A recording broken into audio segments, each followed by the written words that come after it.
तो कैसे हैं आप। आज फिर एक किताब के रिव्यू के साथ हाज़िर हुआ हूँ। किताब का नाम है लीडर्स।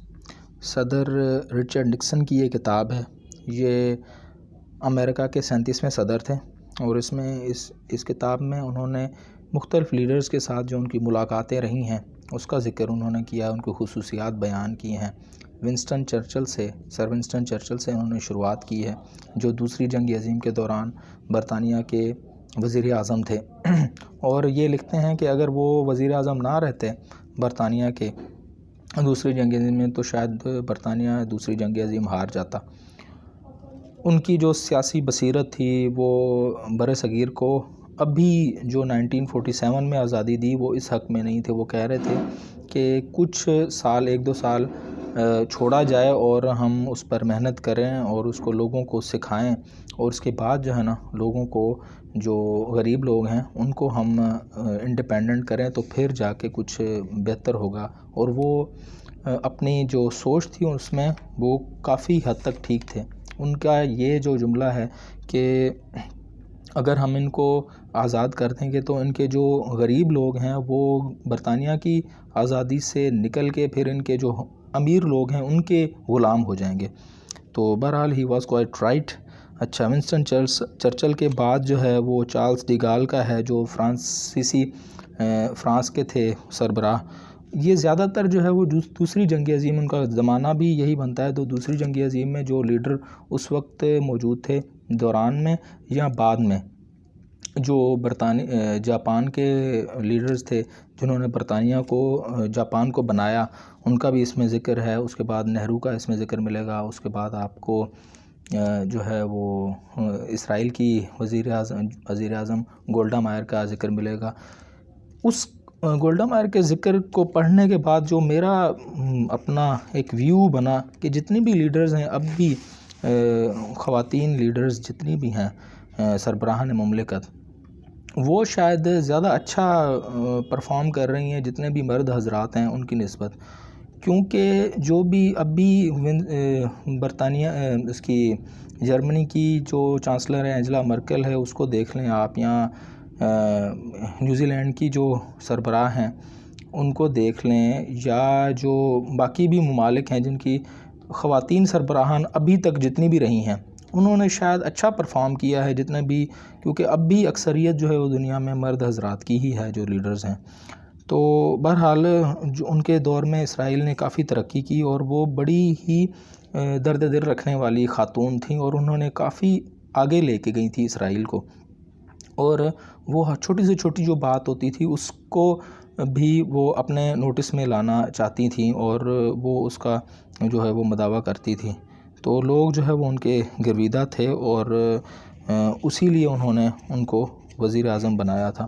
तो बहरहाल विंस्टन चर्चिल के बाद जो है वो भी काफ़ी सारे सरबराहान हैं जिनका ज़िक्र आपको मिलेगा दूसरी जंग अज़ीम के दौरान या बाद में। चार्ल्स डी गाल का मैंने बता दिया, आथर थे the age of the sword, उन्होंने किताब लिखी। उसके बाद बहुत सारी, एक जो किताब थी जो जर्मनी में बहुत मशहूर हुई उनकी, the army of the future. तो दूसरी जंग अज़ीम के दौरान जो है वो दूसरे जापान को जो बनाने वाले वज़ीर आज़म थे, बाद में जो जापान को जिसने बनाया, क्योंकि जापान दूसरी जंग अज़ीम में बिल्कुल ख़त्म हो चुका था एटम बम लगने के बाद।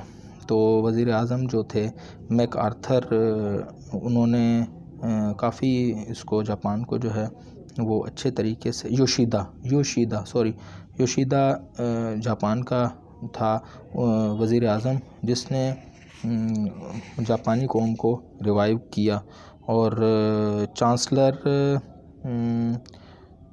क्योंकि जर्मनी भी दूसरी जंग अज़ीम के बाद बिल्कुल तबाह हो चुका था, तो एड नॉयर जो थे चांसलर उनके, उसने जर्मनी को बहुत अच्छे तरीके से रिवाइव किया और अब जर्मनी जो है वो तीसरी या चौथी बड़ी मईशत है दुनिया में।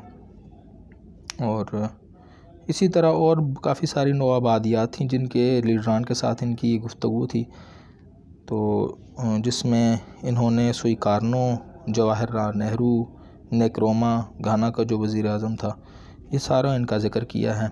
और काफ़ी इंटरेस्टिंग चीज़ें हैं जो कि सुइकारनों के बारे में ये लिखते हैं कि वो बहुत ही अच्छे मुकर्रर थे। ज़्यादातर जो सरबराहान ममलिकत हैं वो ज़्यादा अच्छे मुकर्रर थे।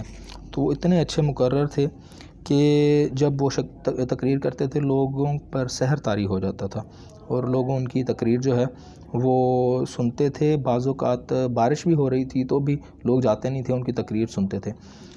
तो बहरहाल जो तीसरी दुनिया के जो ममालिक हैं उनका और पहली दुनिया के ममालिक में जो इन्होंने कंपैरिज़न किया है, वो कंपैरिज़न मुझे इस हिसाब से भी अच्छा लगा कि वाकई इसी तरह ये जो तीसरी दुनिया के जो मुल्क हैं उसमें दो किस्म के लोग होते हैं, या बिल्कुल अमीर या बिल्कुल गरीब। जो अमीर होते हैं उनकी जो तरजीहात होती हैं वो सिर्फ़ और सिर्फ अयाशी और इस पर मबनी होती हैं। जो गरीब लोग होते हैं उन पर उनको खाना भी नहीं मिलता, उनकी तरजीहात बिल्कुल छोटी छोटी होती हैं, उनकी जो ज़रूरियात होती हैं। और बीच वाला जो मीडियम तबका होता है वो होता ही नहीं है। तो इसलिए जो दो तबकात होते हैं तो उसमें बिल्कुल मुल्क तरक्की करता नहीं है। जो मीडियम तबका होता है वो हमेशा मुल्क को सही मानों में लेके चलता है। वो नीचे वालों को भी और ऊपर वालों को रखता है। जो गरीब होते हैं और अमीर उनको बराबर रखता है जो मीडियम तबका होता है।